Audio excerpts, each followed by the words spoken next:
اعوذ باللہ السمیع العلیم من الشیطان اللعین الرجیم حسبنا اللہ ونعم الوکیل نعم المولا ونعم النصیر بسم اللہ الرحمن الرحیم الحمد للہ الذی لا یبلغ مدحتہ القائلون ولا یحصی نعماءہ العادون ولا یعدی حقہ المجتہدون الذي ليس لصفته حد محدود ولا نعت موجود ولا وقت معدود ولا عجل ممدود فطر الخلائق بقدرته ونشر الرياح برحمته والصلاة والسلام على أشرف الأنبياء والمرسلين خاتم النبيين سيدنا ومولانا أبي القاسم محمد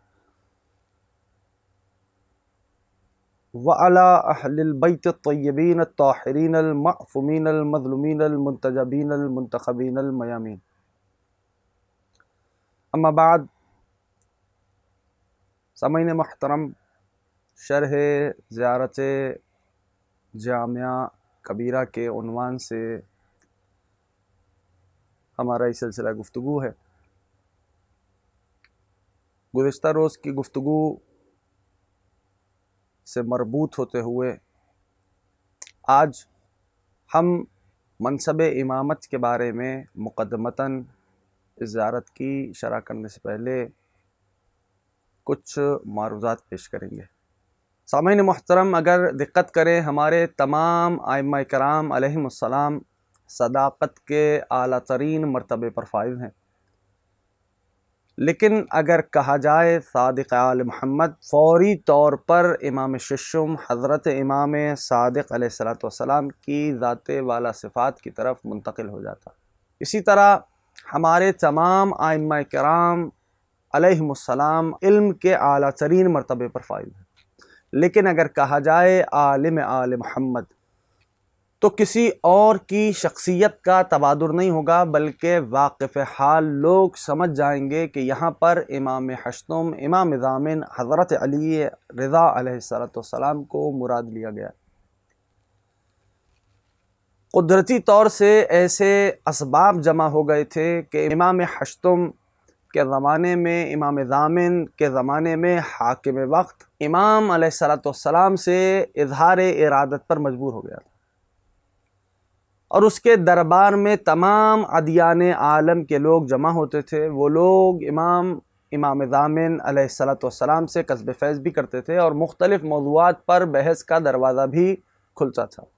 اور جب امام علیہ السلام ناقابل تردید دلائل کے ذریعے حق کو واضح فرما دیتے تھے تو وہاں موجود لوگ بلا تفریق مذہب و ملت امام کے بارے میں اعتراف کرتے تھے کہ یہ عالم آل محمد ہے. ہم اس مقام پر امامت کے موضوع پر امام ہشتم کا ایک مفصل فرمان پیش کریں گے جو اکمال الدین، معن الاخبار، امالی شیخ صدوق، عیون اخبار رضا وغیرہ میں درج ہے.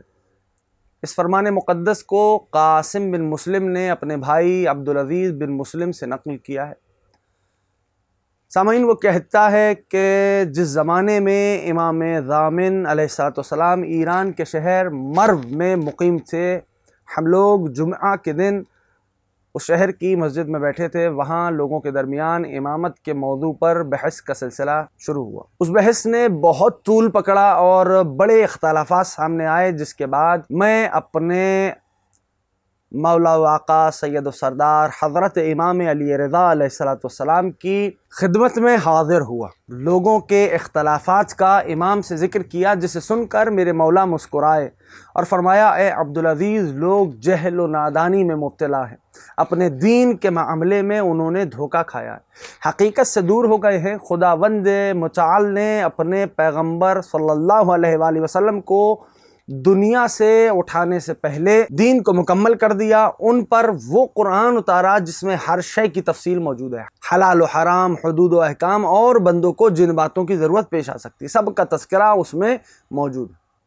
جیسا کہ خداوند متعال کا ارشاد ہے، ما فرطنا فی الکتاب من شیء، میں نے اس کتاب یعنی قرآن میں کسی چیز کی فروگزاشت نہیں کی ہے.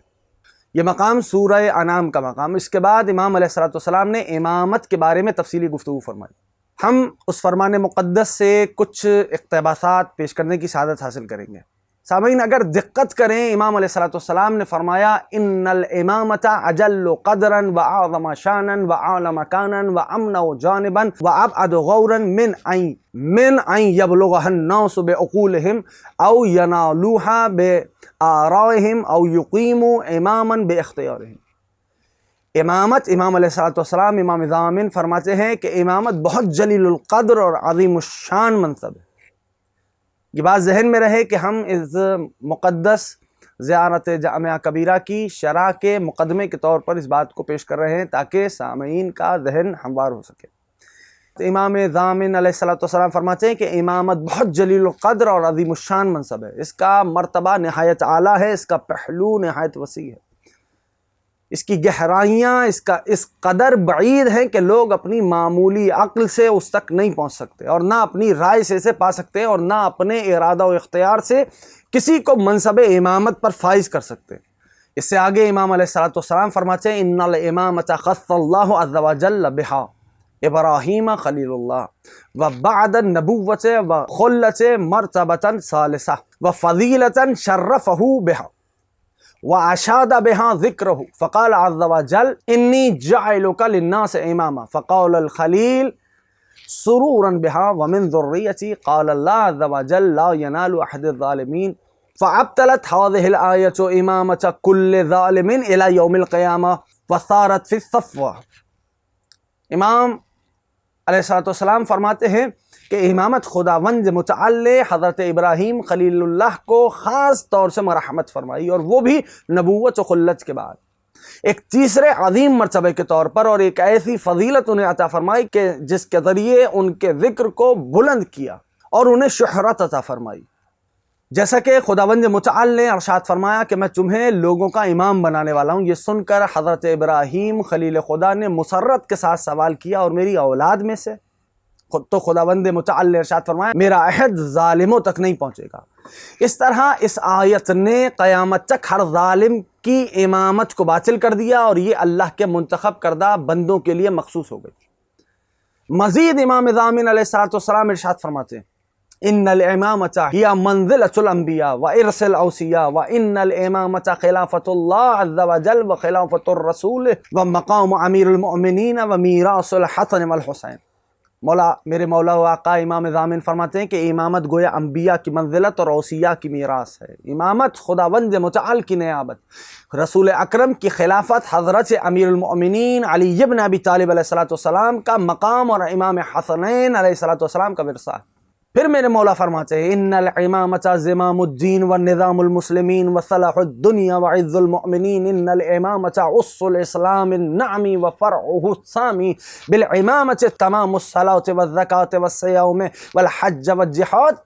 میرے مولا فرماتے ہیں یاد رکھو کہ امامت دین کی باغ دوڑ، مسلمانوں کے نظم و ضبط کا ذریعہ، دنیا کی بھلائی اور صاحبان ایمان کی عزت کا راستہ ہے۔ امامت اسلام کی رفیع الشان اساس اور اس کی بلند مرتبہ شاخ ہے۔ امام ہی کے ذریعے سے نماز، روزہ، حج، زکوٰۃ، جہاد کے مراحل تکمیل کو پہنچتے ہیں۔ امام علیہ الصلوۃ والسلام فرماتے ہیں عزیزو الامام یحل حلال اللہ ویحرم حرام اللہ ویقیم حدود اللہ ویذب عن دین اللہ ویدعو الی سبیل ربہ بالحکمت والموعظۃ الحسنہ والحجۃ البالغہ۔ امام حلال خدا کو حلال، حرام خدا کو حرام قرار دیتا، اللہ کی طرف سے مقرر کردہ حد قائم کرتا ہے، خدا کے دین کی طرف سے دفاع کرتا ہے، اور پروردگار عالم کے راستے کی طرف حکمت و دانائی اور عمدہ نصیحت اور دور رس دلائل کے ساتھ دعوت دیتا ہے۔ الامام کالشمس الطالعۃ للعالم وہی فی الافق بحیث لا تنالوها الایدی والابصار۔ الامام بدر المنیر والسراج الظاہر والنور الساطع والنجم الہادی فی غیاہب الدجا والبلد القفور واللجج البحار۔